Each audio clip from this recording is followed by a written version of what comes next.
Hello friends, welcome to my channel અરુકુક ગુજરાતી. આજે હું તમારી સાથે શેર કરીશ ઘઉંના લોટનો એકદમ દાણેદાર શીરાની રેસીપી. તો ગમે ત્યારે મીઠું ખાવાનું મન થાય ત્યારે આ શીરો એકદમ ફટાફટ તૈયાર થઈ જાય છે. નાના બાળકોથી માંડી અને મોટા સુધી બધા જ ખાઈ શકે તેવો એકદમ સોફ્ટ અને ટેસ્ટમાં ખૂબ જ સારો લાગે છે. તો ચાલો બનાવી લઈએ. ફ્રેન્ડ્સ, જો તમને મારી રેસીપીના વિડીયો જોવા ગમતા હોય તો વિડીયોને લાઇક અને વધુને વધુ શેર કરજો. હજુ સુધી તમે ચેનલ સબસ્ક્રાઈબ ન કરી હોય તો સબસ્ક્રાઈબ કરજો અને ફેસબુક પેજ પરથી જોઈ રહ્યા હોય તો મારા પેજને ફોલો કરજો. તો શીરો પરફેક્ટ માપ સાથે તૈયાર કરીશું, એટલે શીરો બનાવવા માટે લીધેલી સામગ્રી અને તેનું માપ જોઈ લઈએ. તો મેં એક વાટકો ઘઉંનો કરકરો લોટ લીધો છે. તે જ માપનો એક વાટકો દેશી ગોળ છરીથી વાતરીને લીધો છે અને તે જ માપનો એક વાટકો ઘી મેલ્ટ કરીને લીધેલું છે. હવે જે માપથી આપણે ઘી, ગોળ અને લોટ લીધેલો છે તે જ માપથી 2 વાટકા પાણી લીધું છે. તો ઘરમાં જ રહેલી કોઈ પણ વાટકીથી આ રીતે માપ સેટ કરી લેવાનું. સાથે જ આપણે થોડા ડ્રાયફ્રૂટ અને એલચી પાવડર પણ ઉમેરીશું. હવે પેન ગરમ કરવા મૂકી તેમાં આપણે શીરો બનાવવા માટે લીધેલું બધું જ પાણી એડ કરી એટલે તેમાં ગોળ નાખીશું અને તેને ચલાવતા રહી ગોળ સારી રીતે મેલ્ટ કરી લઈએ. તો અહીં આપણે ગોળની કોઈ ચાસણી તૈયાર નથી કરવાની, માત્ર ગોળ સારી રીતે મેલ્ટ થાય અને પાણી ગરમ થાય ત્યાં સુધી થવા દઈએ. તો મેં થોડી વાર ચલાવતા રહી થવા દીધું છે. હવે બધો જ ગોળ એકદમ સરસ ઓગળી ગયો છે અને પાણી પણ એકદમ સરસ ગરમ થઈ ગયું છે. તો હવે પેન નીચે ઉતારી લઈએ અને બાઉલમાં ગરણી રાખી પાણીને ગાળી લઈએ, એટલે ગોળની અંદર રહેલો કોઈ પણ કચરો હોય તો તે બધો જ દૂર થઈ જાય.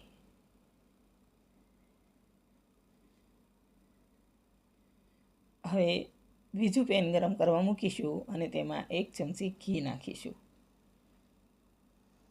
ઘી ગરમ થાય એટલે તેમાં 4-5 કાજુ અને 4-5 બદામના મેં આ રીતે ફાડા કરી લીધા છે તેને એડ કરી થોડી વાર ચલાવતા રહી સાતળી લઈએ. તો કાજુ બદામ થોડા ક્રન્ચી થાય અને તેનો કલર ચેન્જ થાય ત્યાં સુધી થવા દઈએ. ડ્રાયફ્રૂટ નાખવું ટોટલી ઓપ્શનલ છે. જે ડ્રાયફ્રૂટ તમને પસંદ હોય તે એડ કરી શકો છો અને ન પસંદ હોય તેને સ્કીપ કરી શકો છો.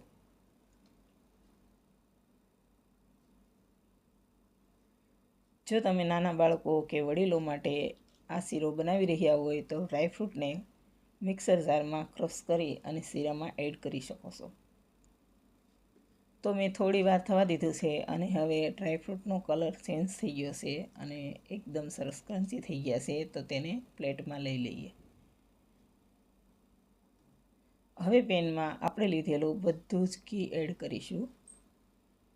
ઘી ગરમ થાય એટલે તેમાં લોટ નાખીશું અને તેને ચલાવતા રહી શેકી લઈએ. તો આ રીતે સતત ચલાવતા રહી લોટ તળિયે બેસે નહીં તે રીતે શેકી લઈએ.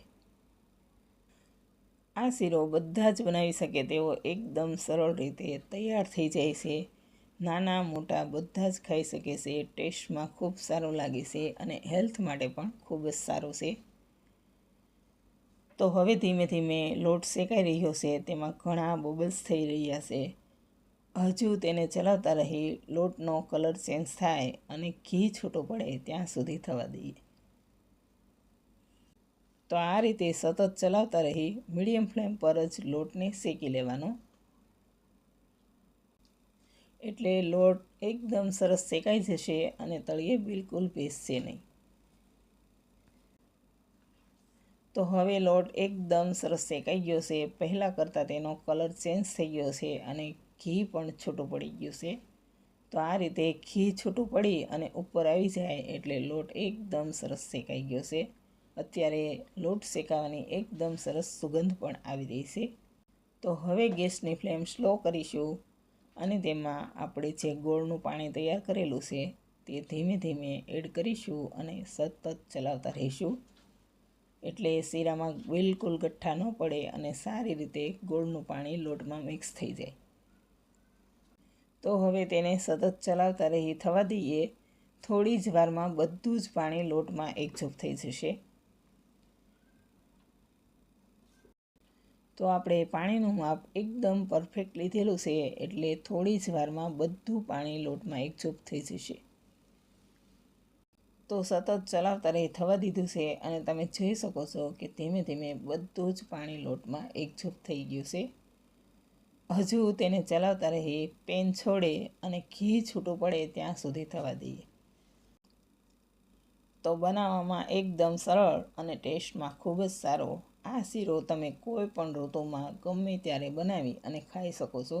બિલકુલ નુકસાન નથી કરતો અને હેલ્થ માટે ખૂબ જ સારો છે. તો હવે પેન છોડી દીધું છે અને ઘી પણ છૂટું પડી ગયું છે. હવે તેમાં 1 ચમચી એલચી પાવડર નાખીશું. તેનાથી શીરામાં ખૂબ જ સારો ટેસ્ટ આવે છે. અને આપણે લીધેલા ડ્રાયફ્રૂટ એડ કરી બધું જ સારી રીતે મિક્સ કરી લઈએ. તો બધું જ બરાબર મિક્સ થઈ ગયું છે. હવે શીરો એકદમ રેડી છે. તો ગેસ બંધ કરી પેન નીચે ઉતારી લઈએ અને તૈયાર થયેલા શીરાને સર્વ કરી લઈએ. તો ફ્રેન્ડ્સ, રેડી છે. નાનાથી માંડીને મોટા બધા જ ખાઈ શકે તેવો એકદમ સોફ્ટ, ટેસ્ટી અને હેલ્ધી ઘઉંના લોટનો દાણેદાર શીરો. જો પસંદ આવે તો જરૂર ટ્રાય કરજો અને વિડીયો સારો લાગે તો લાઇક, શેર અને ચેનલને સબસ્ક્રાઈબ કરજો. Thanks for watching.